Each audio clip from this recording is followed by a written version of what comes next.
Ya, assalamualaikum warahmatullahi wabarakatuh. Nama saya Fahmi Arsip Alifa dari kelas 4 tadi cadangan NIM 19 10 30 10 32. Ya, jadi sebelumnya saya mohon maaf karena mungkin baju saya kurang lengkap karena posisi masih di tempat nenek.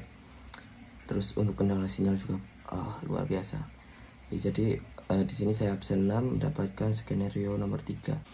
Nyonya Irma datang ke klinik fisioterapi Universitas Aisyah Yogyakarta bersama putranya yang berusia 2 tahun yang merasakan berat saat inspirasi dari hasil diagnosa medis. Nah, putranya itu menderita penyakit pneumonia. Nah, setelah dilakukan anamnesis itu diperoleh hasil terjadi penumpukan sputum pada bagian middle lobus anterior dextra. Nah, untuk pertanyaannya itu lakukan pemeriksaan fisioterapi. Terus untuk yang kedua lakukan interferensi fisioterapi. Nah, jadi pertama saya akan menjelaskan tentang chest therapy dulu. Nah, jadi apa sih itu chest therapy? Nah, chest therapy itu adalah keunggulan cara atau teknik fisioterapi dalam memberikan jalan nafas yang baik. Kayak misal ada masalah dalam pernafasan, ya kita lakukan dengan chest therapy. Nah, untuk alat-alatnya itu ada seperti nebulizer, postural drainase, clapping, dan cackling. Nah, alat-alat di atas itu digunakan untuk efisiensi kerja dalam pernafasan. Nah, untuk meningkatkan pernafasan, ekspirasi rongga dada juga bisa, terus menguatkan otot pernafasan dan mengurangi secret yang menumpuk.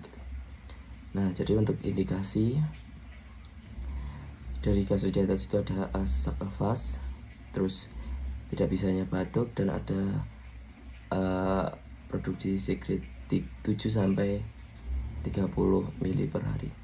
Nah, untuk kontraindikasinya itu adanya trauma kepala, terus adanya luka bakar atau posat kepala, terus layar akut dan atau nyeri pada kepala.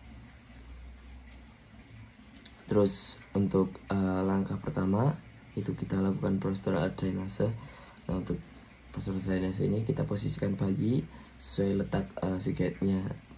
Kalau bayi masih terlalu kecil mungkin bisa melalui ibunya. Kita suruh pangku gitu. Enggak sih, maksudnya dalam keadaan ibu duduk dan dikasih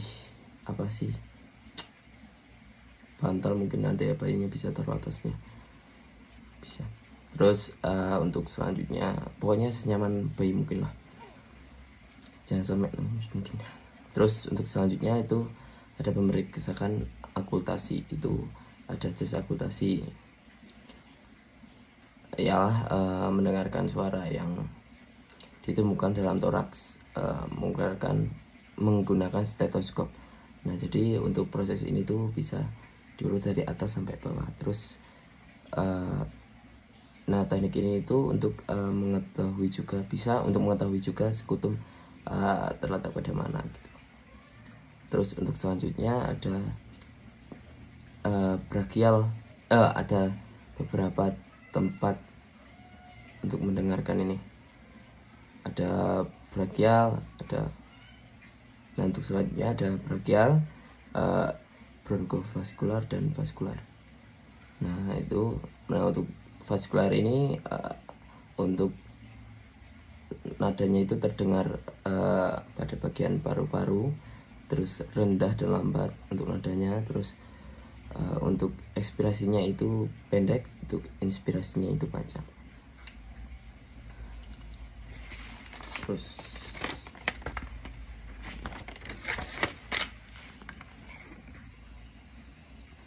selanjutnya untuk ada bronchovascular kan tadi.